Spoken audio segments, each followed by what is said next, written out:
Kelas ini anggotanya berapa orang? 27, Pak. 27. Ini mahasiswanya baru 16. Ya, tunggu 1 menit lagi sampai jam 10:05.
Terima kasih pada seluruh mahasiswa yang telah masuk ke ruang Zoom meeting. Selamat pagi. Assalamualaikum warahmatullahi wabarakatuh.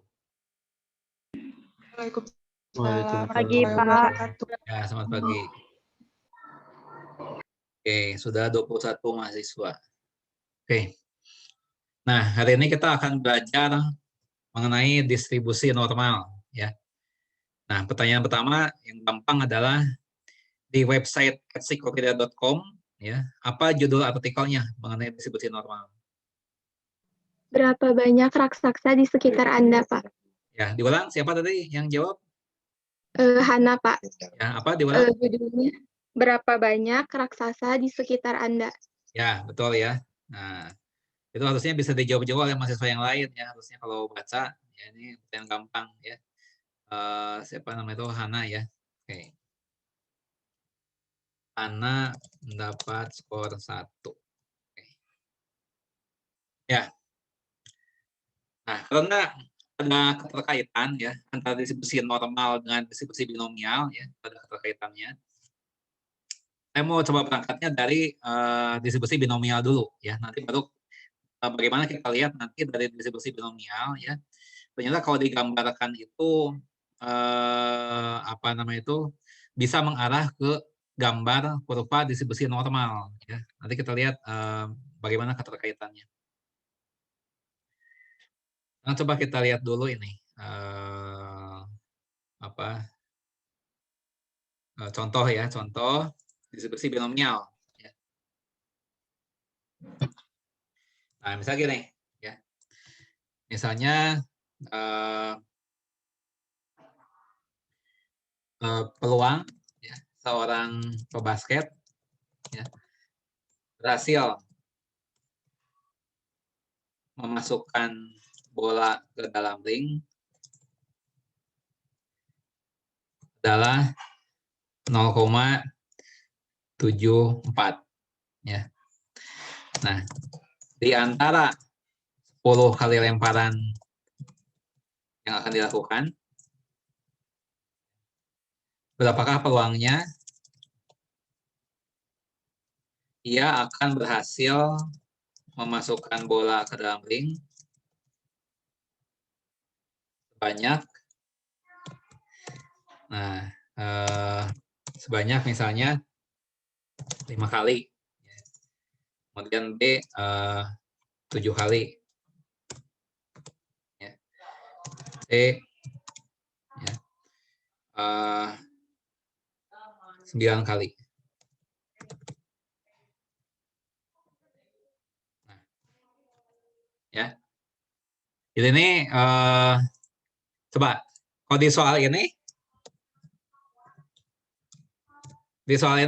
berapa nilai N, berapa nilai P? N-nya 10. Ya. N-nya 10, Pak. P-nya 0,74. Ya. Oke, siapa tadi yang jawab? Relatul. Ya. Nah, inilah dua parameter ya, N dan P ini adalah parameter-parameter ya, parameter-parameter dalam distribusi binomial ya.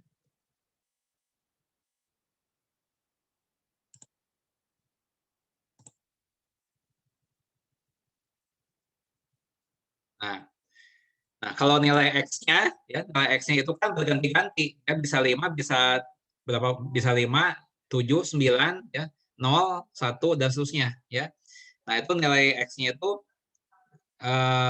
bisa berganti-ganti ya. Nah, kalau kita lihat rumus distribusi binomial gimana nih rumusnya ya. Rumus distribusi binomial adalah Bx ya, sama dengan ya, N kombinasi X ya, dikali P pangkat X. P pangkat X dikali 1 min P.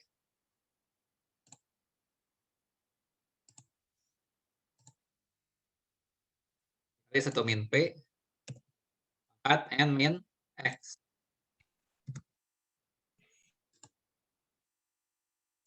Nah, di sini parameternya N10, P 0,74 ya. Jadi dalam kasus ini persamaan yang dipakai adalah Bx sama dengan ya, N-nya 10 ya. P-nya 0,74 ya. Ini 0,74 Nah, ini N-nya 10. Ya. Di sini parameternya adalah 10 dan 0,74. Ya, itu parameternya. Nilai X-nya berganti-ganti. Nah, untuk yang A, sebentar, tadi takut lupa ya, Lailatul dapat skor dulu ya, lupa nih nanti. Lailatul dapat skor 2. Lanjut. Ya. Nah, berarti untuk yang A, ya, ini ditanyakan adalah peluang, ya, banyaknya keberhasilan sebanyak 5. Ya. Nah, jadi sebentar dulu ya, di sini nilai X-nya, ya, sebentar, saya ada yang lupa. Nah, ini nilai X-nya itu bisa mulai dari 0, ya, 1, 2, dan seterusnya. Sampai berapa maksimal? 10, ya. Kan perulangannya cuma 10. Jadi banyaknya keberhasilan maksimal 10. Ya. Nah, jadi ketika pebasket ini melemparkan bola sebanyak 10 kali, ya, kita nggak tahu berapa kali akan berhasil. Ya. Mungkin 10 kali, ya, semuanya masuk, mungkin terjadi begitu. Mungkin juga 8 kali masuk, mungkin, ya, mungkin cuma 3 yang masuk, ya, bisa jadi semuanya gagal, ya, banyak kemungkinan, ya. Nah, di sini yang ditanyakan adalah berapa peluangnya 5 kali berhasil, ya. Nah, berarti apa namanya itu, sebentar, tadi kenapa hilang ya ininya, sebentar, tadi ada yang hilang ininya, sebentar. Nah, ini kok hilang sebenarnya.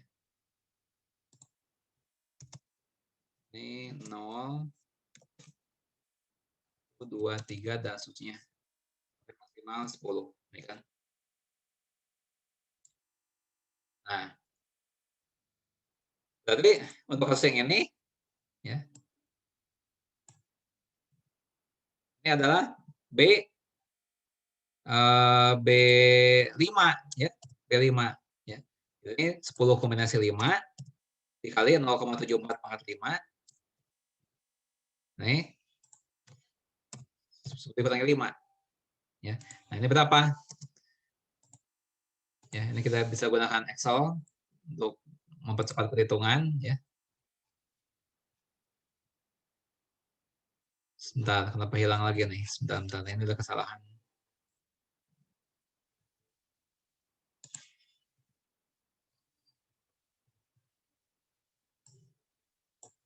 Sebentar, kenapa hilang ini?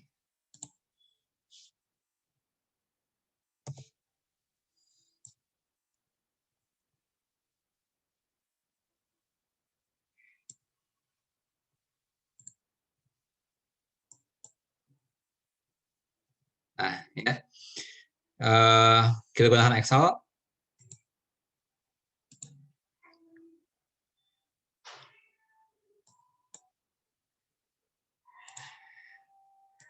Ya, tadi kan nilai X-nya itu bisa 0 sampai 10 kan? X-nya dari 0 sampai 10 kan tadi. 0 sampai 10. Nah, ini, ya. Ini adalah BX-nya. Ya. Genom disk, banyak keberhasilan, titik koma, banyaknya perulangan 10. Peluang keberhasilan 0,74. Kode 0. Nah. Ya. Nah, tadi yang ditanyakan adalah B5 kan? B5, berarti yang ini. Ya, B5. 0,0664. Ya.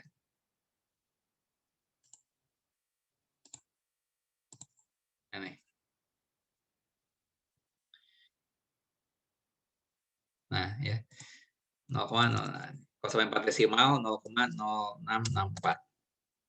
Ya. Jadi, ya, peluang ia berhasil, ia 5 kali berhasil memasukkan bola ke dalam ring adalah 6,64%. Ya. Nah, untuk yang B berapa? Yang B ini 7 kali berhasil, ya. 7 kali berhasil. Ya, caranya mirip seperti ini, ya. Berarti ini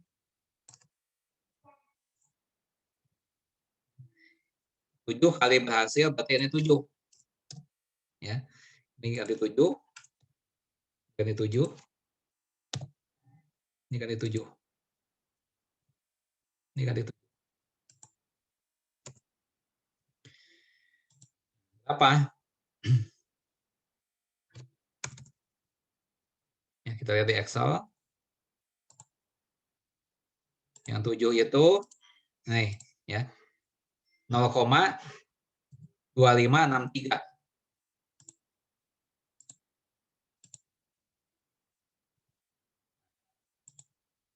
0,2563. Jadi peluang ia berhasil. Peluang ia berhasil 7 kali. Ya. Masa dalam ring adalah 25,63%. Ya. Nah, demikian juga yang T, ya, caranya sama juga begitu, ya. Ini B berarti. Ini B. Ya. Nah, saya juga sama lah. Ini nggak usah kita kerjakan. Ya. Nah, caranya sama. Jadi intinya nilai X ini bisa dari 0 sampai 10. Ya. Nah, nilainya masing-masing itu bisa dilihat di sini nih. Ya. Ini dari B0 sampai B10. Ya. Dari 0 kali berhasil sampai maksimal 10 kali berhasil. Ya. Nah, sedang coba ini kalau kita gambarkan bagaimana? Ya, kalau kita gambarkan, ya, itu bagaimana?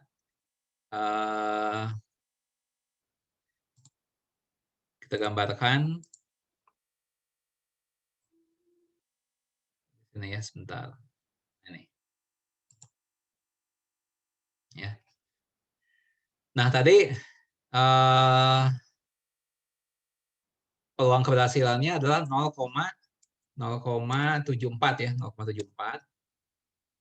Nah, terlihat bagaimana gambarnya. Oke. Nah, ini gambarnya ya. Dari X-nya 0 ya sampai X-nya 10 ya. Nah, sebagai contoh tadi yang 7 itu di sini nih. Ini yang 7 ya. Ini yang 7. Nah, ini berapa nih? Membaca di sini berapa? Ya, 0,2 berapa? Tadi sudah ada di Excel, yaitu tingginya kalau yang 7 itu 0,2563 ya. Atau dibuatkan 0,26 ya, dibuatkan 0,26. Jadi yang ini tingginya 0,26. Nah, yang ini tingginya 0,26 nih, ini. Ya. Nah, kemudian tadi juga ditanya yang 5. Nah, yang 5 ini kan, yang 5. Nah, itu tingginya berapa? Tingginya yang 5 itu ini ya. 0,0664 ya. Ya dibaca 0,07 lah ya, dibaca 0,07. Ya, jadi tingginya 0,07 nih tingginya. Nah, ini tingginya 0,07 yang ini. Ya. Nah, jadi ini gambar seutuhnya untuk yang X-nya 0 sampai X-nya 10. Ya. Nah, gambarnya seperti ini, kalian perhatikan ya. Kalian perhatikan, kalian fokus ke bentuk gambarnya kayak begini, ya. Nah, sekarang saya akan ganti ya. Saya akan ganti nilai P dan nilai N. Nilai P saya perkecil ya. Kemudian nilai N saya perbesar ya. Sebagai contoh ya, saya ganti misalnya N-nya ya jadi 100. N-nya jadi 100, P-nya saya ganti jadi 0,2. Kita lihat gambarnya kayak gimana. Kita perhatikan gambar bentuknya. Ya. Ketika saya memperbesar N dan memperkecil P. Ya. Coba kalian perhatikan gambar bentuknya. Semula seperti itu. Ya. Sekarang jadi seperti ini. Ini. ya. Nah, mungkin belum terlihat polanya, saya perkecil lagi. Ya, saya perkecil nilai P-nya. Ya. Jadi 0,1, N-nya saya perbanyak jadi 500.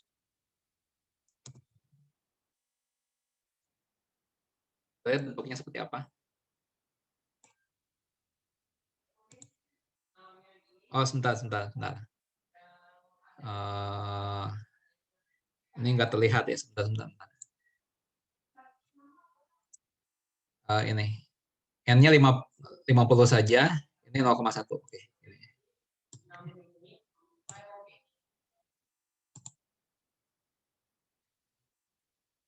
Sebentar. Ini 0,2 misalnya ya, 0,2. Nah, ini kayak 0,2.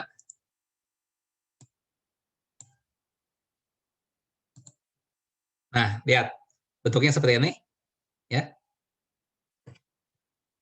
Kemudian saya ganti lagi, misalnya ini 0,1.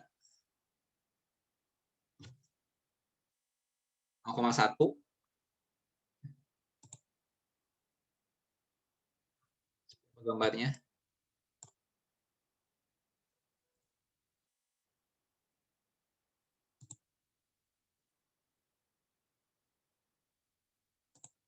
Misalnya N-nya 1000, ya. Ini 0,2. Kita lihat N-nya saya perbanyak, ya. N-nya saya perbanyak.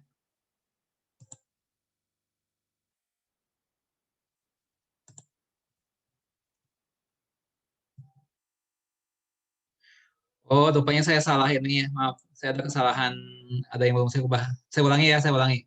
Ini ada satu hal yang belum saya ubah nih. Terus ini diubah juga. Sebentar ya, ada satu kesalahan. Saya ulangi lagi dari awal. Ya, saya ulangi lagi dari awal. Ini saya ada kesalahan. Ya. Tadi semula berapa nih? Misalnya N-nya misalnya 20 ya. Misalnya N-nya 20, ini saya lupa ngubah ini nih. N-nya 20. Kemudian P-nya 0,4 ya. Saya gunakan N-nya 20, P-nya 0,4 ya. N-nya 20, P-nya 0,4. Ya, gambarnya gini nih. Ini saya ulang dari awal. Nah, lihat ya. Gambarnya ini menyerupai seperti ini nih, seperti lonceng. Ya. Nah, sekarang saya perkecil nilai P ya. Terus nilai P, saya perbanyak nilai N. Ya, ini saya ganti jadi 200. P-nya saya perkecil, N-nya saya perbanyak. Bentuknya jadi seperti ini. Nah, lihat. Lebih menyerupai lonceng. Ya, bentuknya seperti bel. Ya. Jadi saya dengan distribusi binomial, saya perbanyak N, saya perkecil P, maka yang munculnya bentuk-bentuk seperti ini. Ya, bentuk seperti bel. Ya. Nah, sekarang keterkaitannya dengan distribusi normal. Nah, distribusi normal, gambarnya kayak begini. Gambarnya ini. Nah, ya. Nah, kalau ditanya apakah distribusi normal itu, ya. Nah, untuk pertanyaan seperti ini, ya, itu paling bagus ya dijawab dengan menyebutkan persamaannya. Ya, distribusi normal ini sangat sulit untuk diterangkan ya kalau tanpa menggunakan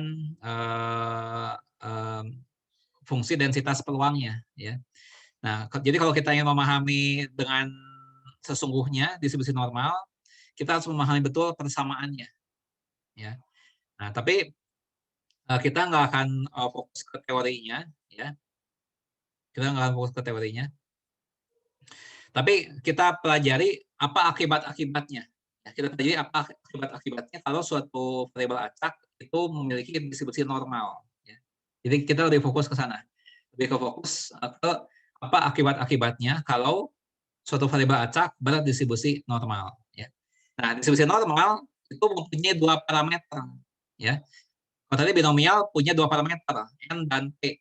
Nah, kalau dalam distribusi normal yang menjadi parameter adalah rata-rata, ya, mu, ya, dan simpangan baku. Ya. Jadi yang apa namanya itu yang menjadi parameter di dalam distribusi normal adalah rata-rata dan simpangan baku. Ya. Nah, sebelum saya lanjutkan, saya mau tahu dulu ya, apa yang diukur dengan simpangan baku. Ya, sebelum saya lanjutkan, saya ingin tahu dulu kalian ingat nggak simpangan baku itu mengukur apa? Apa yang diukur dengan simpangan baku? Data yang beragam, Pak. Siapa yang jawab? Laylatul. Coba, Laylatul jawab, simpangan baku mengukur apa? Jawab dengan satu kata. Jawab dengan satu Data kata. yang beragam. Jawab dengan satu Beragam. kata. Mengukur apa? Beragam. Data yang beragam. Satu kata. Jawabnya satu kata. Keberagaman, Pak. Keberagaman. Apa? Keberagaman. Keberagaman. Keberagaman. Nah, itu ya. Jadi yang diukur dengan simpangan baku itu adalah keberagaman. Ya. Jadi kalau misalnya gini nih, ya contohnya saya punya data seperti ini, misalnya ya. Nah, ini data set yang pertama ya. Itu saya punya data seperti ini, 40, 40, 40, 40, 40, ya. Datanya gini, ya. Nah, ini data ini simpangan bakunya berapa? Kalau seperti ini.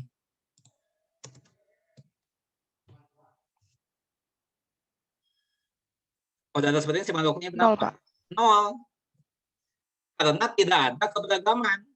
Ya, data ini seragam, tidak ada keberagaman, jadi simpangan bakunya 0. Ya. Nah, nanti Laylatul dapat skor ya. Nah, data set kedua.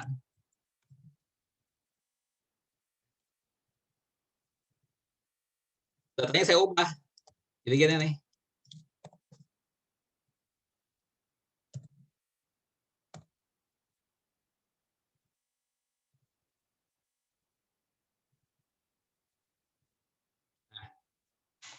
Ya. Nah, kira-kira kalau seperti ini simpangan bakunya akan lebih besar dari 0 atau lebih kecil dari 0 atau tetap 0? Lebih besar dari 0, Pak. Nah, lebih besar dari 0, ya. Nah, di sini sudah mulai ada keberagaman, ya. Nah, di sini simpangan baku untuk data set yang kedua, ya. Nah, ini sudah mulai positif nih. Ya, karena ada keberagaman, walaupun cuma sedikit. Ini. Nah, kalau saya punya data set yang lain,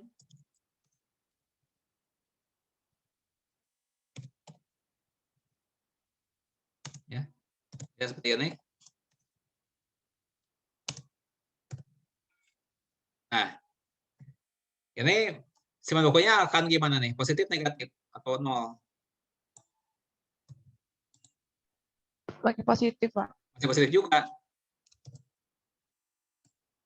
Ya, tapi entah berapa, ya. Entah berapa. Karena sudah belajar bagaimana cara menghitung simpangan baku. Sebelum UTS kita pernah belajar bagaimana menghitung simpangan baku. Nah, sekarang kira-kira kalau yang dataset kedua, kalau dibandingkan dengan dataset ketiga, kira-kira yang lebih besar simpangan bakunya yang dataset ketiga atau dataset kedua?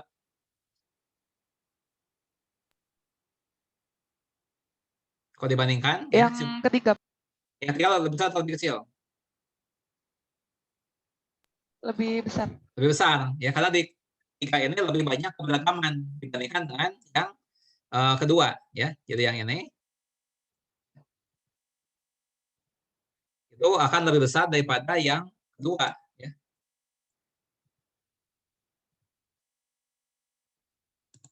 Akan lebih besar daripada yang kedua. Nah, maka dari itu yang namanya kurva normal, ya, itu bentuknya tergantung dari simpangan bakunya. Simpangan baku semakin besar, berarti semakin banyak keberagaman, simpangan baku semakin kecil, semakin seragam seperti itu. Ya, jadi kalau kita bandingkan, ya, kita bandingkan ini, ya. Nah, kita lihat di sini bahwa simpangan baku yang kecil, ya, yang warna ungu, itu lebih ramping. Simpangan bakunya lebih kecil, ya, kurvanya lebih ramping. Ya, kalau yang simpangan baku lebih besar, yang warna hijau ini lebih menyebar, ya, lebih menyebar, sehingga dia lebih gemuk, ya, seperti itu. Ya. Nah, jadi itu pengaruhnya simpangan baku terhadap bentuk kurva, ya. Nah, itu semakin kecil simpangan baku, maka semakin ramping si kurva itu. Ya. Nah, sekarang kalau apa rata-rata ini menunjukkan apa? Ya. Nah, rata-rata itu menunjukkan tempat, ya, tempat.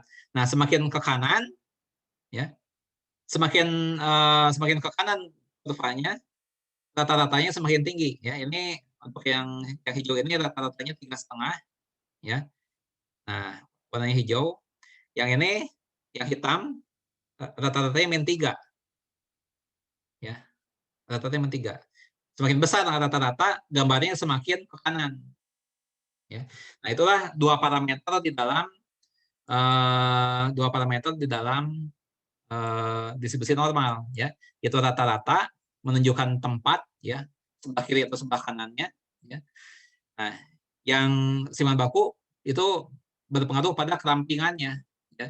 Semakin besar simpangan baku, maka kurva semakin gemuk, ya.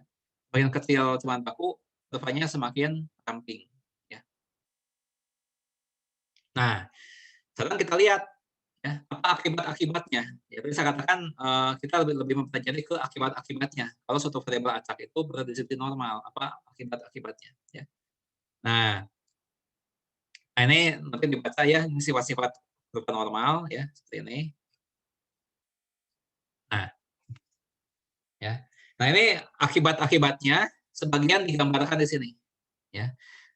Kalau suatu variabel acak itu berdistribusi normal, ya, maka 68% dari nilai data, ya, itu akan berada di antara rata-rata min simpangan baku sampai rata-rata simpangan baku. Ya. Dan 95% data, ya, itu letaknya antara rata-rata min 2 simpangan baku sampai rata-rata plus 2 simpangan baku. Ya. Dan 99,7% dari data itu nilainya antara rata-rata min 3 simpangan baku sampai rata-rata plus 3 simpangan baku. Ya. Nah, saya berikan satu contoh, ya. Nah, contoh misalnya gini, ya. Contoh.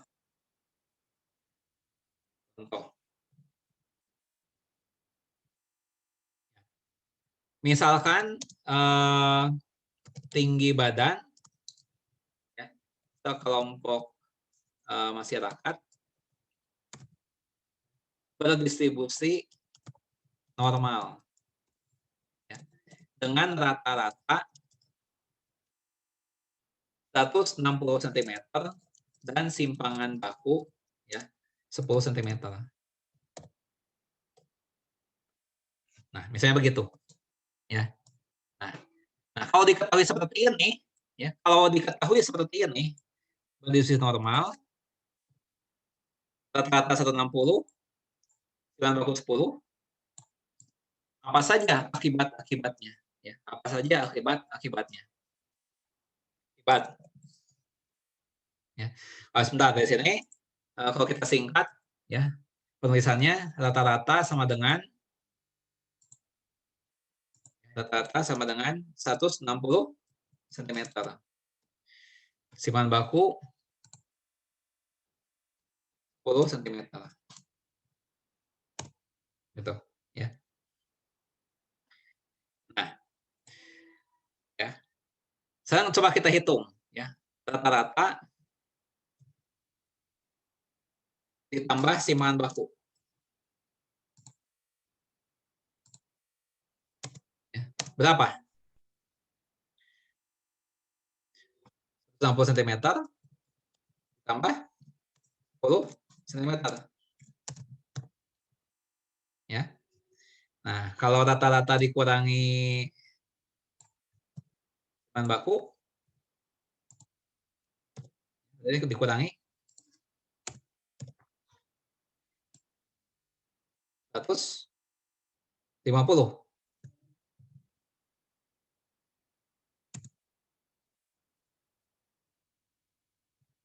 Nih, ya. Nah, akibatnya adalah 68% dari anggota dari masyarakat tersebut tinggi badannya antara 120 cm dan 170 cm. Ini adalah salah satu akibatnya. Ya, ini yang saya maksud dengan ini nih. Nih, 68%, ya. Antara rata-rata min simpangan baku sampai rata-rata plus simpangan baku. Ya. Nah, kita lihat akibat yang lain. Kita lihat akibat yang lain. Akibat yang lain, ya.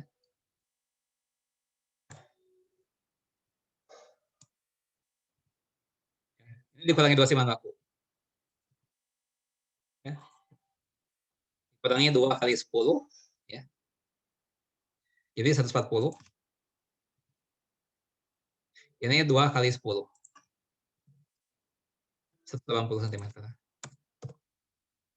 Nah, akibatnya adalah 95%. Ya. Dan saya sebut tinggi badannya antara 140 cm dan 180 cm. 95%, ya, yaitu angka yang ini nih. Nah, 95%. Ya. Nah, sekarang yang plus minus 3 simpangan baku. Kita lihat akibat yang lain.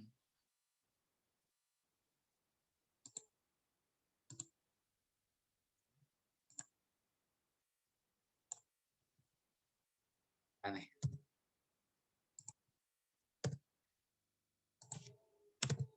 Ya, berarti ini dikurangi 3 kali 10, ini ditambah 3 kali 10. Ya. Nah, ini jadi 130 cm. Ini 190 cm. Nah, berarti 99,7%. Ya. 99,7% dari masyarakat tersebut tinggi badannya antara 130 cm dan 190 cm. Ya, ini adalah sebagian dari akibat-akibat, ya.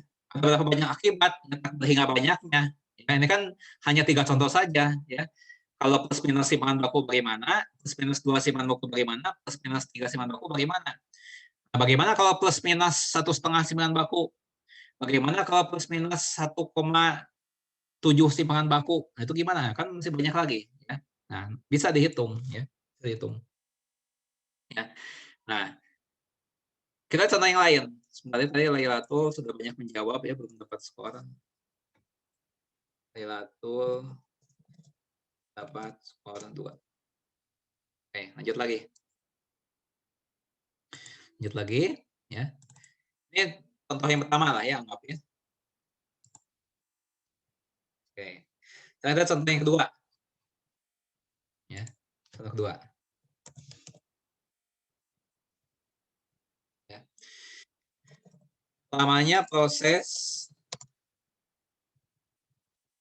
loading, ya, barang-barang dari pelabuhan dalam kapal,